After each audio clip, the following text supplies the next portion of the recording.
Well, it was interesting for me because what they did is, I don't know who had the original idea. I think it was Gene, I think. And they said, we'd like to do an episode in real time. We want something to happen in 24 minutes, the length of the show, and no changes in time, because as you know, when they shoot a show, it's, day and night and whatever, 2 days, 3 days. They want to do it 24 actual minutes. And they needed like a medical situation.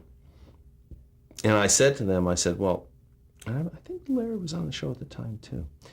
I might be wrong, but I said to them, I said, I'm going to be working so much on this one. I'd really like to write it. And they said, well, we're a little uncomfortable with you writing it alone. Would you be willing to write it with someone else? I said, absolutely. And we were at the story meeting, and Alan said, he says, well, I'll write it with Walter. And he was totally cool. So it was interesting for me because I learned about his writing technique. His writing technique is he tapes. In other words, we would sit, we would talk the story over, and he'd do it, and he'd tape it, and then they'd transcribe it, and he would read it all. And then we would do all of our dialogue. He and I'd go back and forth and do the dialogue and figure it all out. So we really wrote it. It was a true collaboration. I mean, we would sit, we would have the story meetings with he and I, usually at his house, and we would sit there and talk over the show, talk over the dialogue. Then he would have it transcribed. He'd send it to me. I'd look at it. I'd rework it. He'd rework it. Then we'd have another meeting and so on.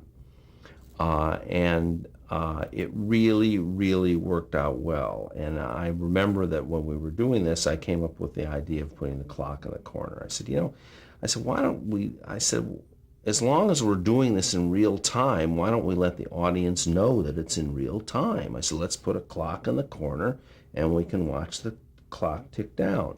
And Alan, being Alan, said, yeah, I like that. That's great. Let's do that. So we did that. And then we just, we wrote it together and went through it. And then I had to figure out the medicine to work it out. So I kind of did a lot of the medical stuff, and he did a lot of the, let's say, emotional stuff. And what was funny, about a year ago, Kevin Brophy came into my office for something. He says, you may not remember me, but he says, I was in that episode that you wrote on MASH. He played the friend of the dying soldier. And what was funny is I got in bed the other night. It was like 2 in the morning. I put on MASH, and there I saw the clock in the corner, so I knew it was my episode. And so we wrote it. It was really a fun episode to write for the two of us, and then to see it shot. I mean, it was the first thing that I had ever written or been a part of. So I mean, it was a high point for me in terms of my MASH career. What was it called, and what was it about? It was called Lifetime. It was basically about a soldier. We had to create a situation that had to be solved within 20 minutes. So I came up with the idea. I knew that if you cross-clamp the aorta is the major vessel that comes out of the heart and supplies the blood to the rest of the body, let's say below the diaphragm, pretty much, and above the diaphragm too, but we're talking about below the diaphragm, that if you cross-clamp the aorta, you have about 20 minutes where you must reestablish the circulation, or else the patient will have acute kidney failure or be paralyzed. There's just a huge number of complications, so you must reestablish the circulation. The reason I knew this is working when I was an intern working with the cardiovascular surgeons.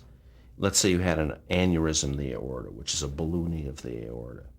You would cross-clamp the aorta and then put in a graft and reestablish the circulation. And it was important to release that clamp like within 20 minutes to avoid problems. Well, this is 1950. They don't have Dacron grafts. They have nothing. So what I came up with was an idea where a guy had a terrible belly wound. When they go in there, they say the aorta is lacerated and can't be repaired. So they cross-clamp the aorta. And now they've got 20 minutes to put something in there to reestablish the circulation. So the idea I came up with was we bring another patient in who's had a head injury, is essentially brain dead, but breathing, and is essentially what we call a heart-lung prep. In other words, there's nothing there except his heart's still pumping, he's still breathing.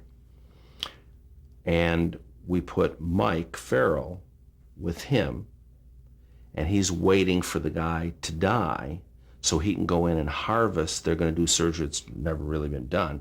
Harvest that guy's aorta, run over to the operating room. They're going to sew it in place and release it, much the same as we do with a graft at the time in the 70s. So that was basically the story.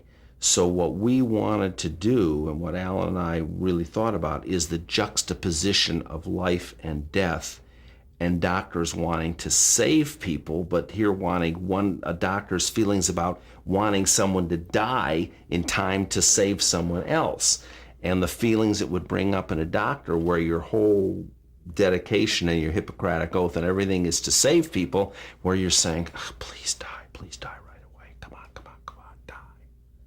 Because in those days, you didn't do the brainwave, so he's brain dead, let's disconnect. It's the 40s, you know. So that was the story. And the story about the juxtaposition of Hawkeye and BJ, where Hawkeye's elated to have the graft. Oh boy, I've got the graft, I'm going to save my guy. And BJ is bringing the graft in from someone he couldn't save. He failed, quote, essentially, in his way. And there's a little touching scene in there where he says his name was so-and-so, basically saying to Hawkeye is, hey, this isn't just an aortic graft. This is Harold, I think it was. His name was Harold. And Hawkeye says, oh, I get it. It must have been rough for you. So it almost ends up being more of a BJ episode. And so Right. he's got the guilt with the friend. Right, and then Kevin Brophy is the friend who says, can you keep saying, you can save him, Doc, can't you? And he says, I don't think so. You got to save him, Doc. And then he starts yelling at BJ and saying, you ghouls, you just want him to use his thing. And so that was a story, which was really kind of, different. We thought the show was going to be nominated for an Emmy, actually. It wasn't. But it was like I guess the show recommends a certain number of shows that they think are worthy, and that was one of them. That was put up for it, but it didn't make the final cut.